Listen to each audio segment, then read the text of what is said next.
The only way Kevin McCarthy is Speaker of the House at the end of this coming week is if Democrats bail him out. How many Republicans do you have? Well, enough. Are you going to make a motion to vacate? Speaker McCarthy made an agreement with House conservatives in January, and since then he has been in brazen, repeated material breach of that agreement. This agreement that he made with Democrats to really blow past a lot of the spending guardrails we'd set up is a last straw. And then overnight I learned that Kevin McCarthy had a secret deal with Democrats on Ukraine. So as he was baiting Republicans to vote for a continuing resolution without Ukraine money, saying that we were going to jam the Senate on Ukraine, he then turns around and makes a secret deal. Now, I know you and I probably have different views on U.S. involvement in Ukraine, but however you think about that question, it should be subject to open review, analysis, and not some backroom deal. So I do motion to vacate tomorrow?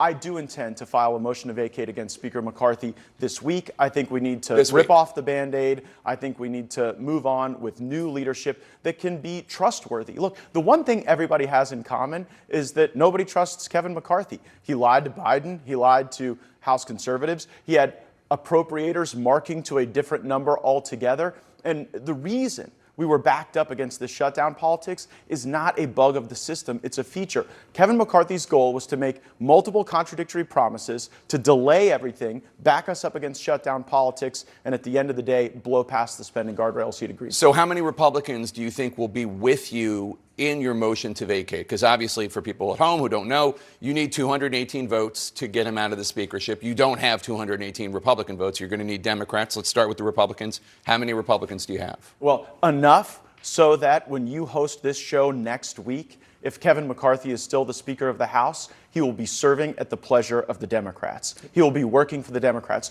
The only way Kevin McCarthy is Speaker of the House at the end of this coming week is if Democrats bail him out. Now, they probably will. I actually think that when you believe in nothing, as Kevin McCarthy does, everything's negotiable. Okay, but and I think he'll cut a deal with the Democrats. Let's be honest here, though, because if you succeed in vacating him, you also will have to make a deal with the Democrats. You also will have to get Democratic votes to kick him out. Absolutely. I will make no deal with Democrats and concede no terms to them. I actually think Democrats should vote against Speaker McCarthy for free. I don't think I should have to deal them anything. You're not going to cut any deals with him? Absolutely not. And I don't think that any Republicans that share my view on Speaker McCarthy would cut deals with Democrats. But here's the thing. I'm done owning Kevin McCarthy. Right? We made a deal at the end of in January to allow him to assume the speakership, and I'm not owning him anymore because he doesn't tell the truth. And so if Democrats want to own Kevin McCarthy by bailing him out, I can't stop him, but then he'll be their speaker, not mine. So let's talk about what's just happened this last week, the government shutdown, because obviously, as you know, you've made a lot of enemies this last week. A lot of people, I'm talking about House Republicans. I'm not talking about Democrats or the media. I'm talking about House Republicans. They're pretty angry. Take a listen. Unfortunately, a handful of people, and in particular a party of one, Matt Gaetz, have chosen to put his own agenda, his own personal agenda, above all else.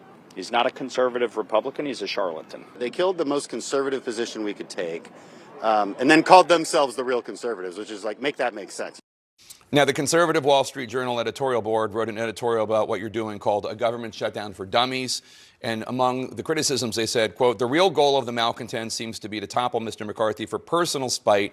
It's also pointlessly stupid with failure foreordained. Their constituents wanted conservative policies, but the Gaetz Republicans are playing personal games. What do you say to these conservatives, these Republicans? Well, I think what's really stupid is sitting atop a $33 trillion debt, facing $2.2 trillion annual deficits, while the world is de-dollarizing.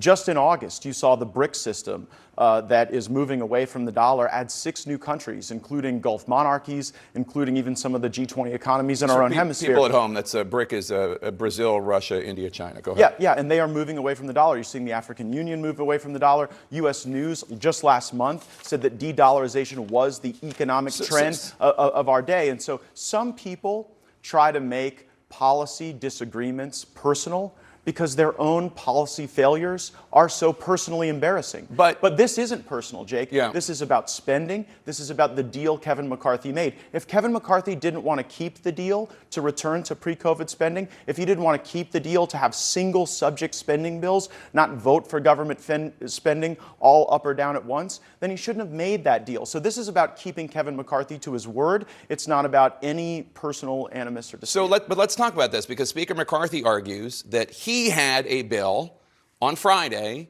that would have put forward less spending than what actually has now become the law for the next 45 days. That would have gone to the Senate. The Senate would have voted for their own bill, and then in a conference committee there would have been a negotiation, and what would have become the law of the land for the next 45 days would have been less spending than what actually is now the bill. Take a listen to Speaker McCarthy. Don't buy solar panels. Seriously, there is a very good reason why we're saying this. If you're thinking about... And look, I welcome those 21 back in, and we would get a better and more conservative bill if they would simply vote with us. Their argument is your point about debt and deficit spending, which is not an inaccurate point, was actually harmed by the stunt, by the temper tantrum of the government shutdown. Well, that argument presupposes that the Senate was going to take up or conference that bill that McCarthy wanted. You already had Schumer speaking on the floor saying that they weren't even going to take that up. But there would have been a conference committee, and there would have had to have been a negotiation. First of all, that's never so what you're saying is that something would have occurred that has never occurred to negotiate a continuing resolution. I have never seen a conference committee in my 7 years in Congress, and I don't think one has occurred since the mid-90s where a continuing resolution has ever been conferenced. So you're asking your viewers to believe something that has never once happened. What has happened when the House has passed a continuing resolution is the Senate merely negotiates the feature of that continuing resolution by sending back what they want to send back, which is what they did. So we were always ending up here. Here's where I want to break the fever.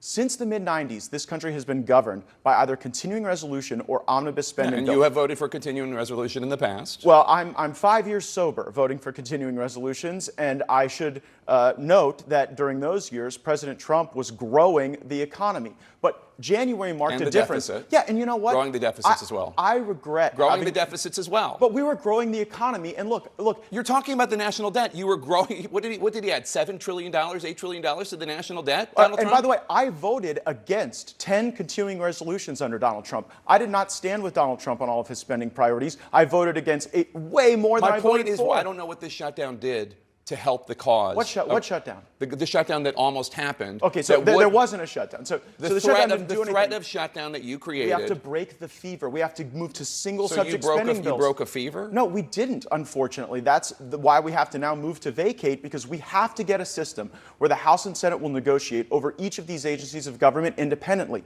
And I understand that in divided government, that means that you have to take into account the views of Senate Democrats, the views of the White House. But what I want to... You do? You understand that? Of course. Because you're on the floor of the House talking about what Kevin McCarthy needs to do is to allow line item vetoes by people like you. That's not true. Line item votes against the salaries of people who are investigating Donald Trump, the salaries of individuals who are offering sweetheart deals to Hunter Biden. That, to me, is not the language of somebody who understands the balance of power in House and the Senate and how all legislation actually functions. Well, I think I do. That, to me, is the language of somebody who is looking for clicks and likes and Fox hits, not somebody who actually is trying to reduce the debt. Well, you might want to check Fox. I haven't been hitting there as much recently. What I can tell you is that the way the legislative process works, as a 12-year lawmaker in the state and federal level, the House passes legislation, the Senate passes legislation, and then you work to iron out those differences. I believe the best way to advance the interest of the American people is for the House to take the most conservative position and then engage that negotiation. Where that negotiation has failed all Americans of all stripes is when it centers around what ornament you're going to hang on a continuing resolution or an omnibus bill. The responsible, sober, adult way to handle this is with individual spending bills open to amendment. And by the way, if people don't want to vote for the amendments that reduce salaries or cut spending or engage in programmatic analysis, they can vote no. And then the voters can hold people accountable. But the reason we sit atop a $33 trillion debt is because a system has been designed in Washington, D.C., where no one is responsible for the spending. But where are you I want when to it- force the votes. And here's what you're missing. McCarthy agreed to this. So you may not like this deal. You may think that it's too many votes and too much governing. But McCarthy agreed to it in January, and his breach of I that don't have an agreement opinion on is it a one way or problem. the other. And I actually agree with your position on the fact that Welcome aboard. I've been here long before you were born, my friend. But like we spend way too much money and we don't take in. 100%. Yeah, I agree. we spent but where $7 are trillion you? and taken But $5. where are you when it comes to Senate Democrats who actually control the Senate and the president? And you could force the president's hand if you actually worked with Senate Democrats and got some sort of bill in front of him. That's Sure. how you force Well, in the time I've been here, we have not been able to cleave Senate Democrats away from President Biden. How many Senate So Democrats that's do you not know? true. How many do you talk to? Well, I've talked to several of them. I go over to the Senate as much as many House members. Have talked to Senator Manchin, talked to Senator Sinema. She and I served together in the House. We've had a number of folks go from the House to the Senate. One I've last done bills question, with. because the reason I know. But by the way, it's really important you get this point. I'm okay with bipartisan negotiation. I just want it to be on single subject spending bills, not on a global Right. deal that funds the whole government and, or doesn't. And the appropriations bills are going through the process At a snail's pace until I held a political gun to McCarthy's head and forced the Congress to stay until midnight.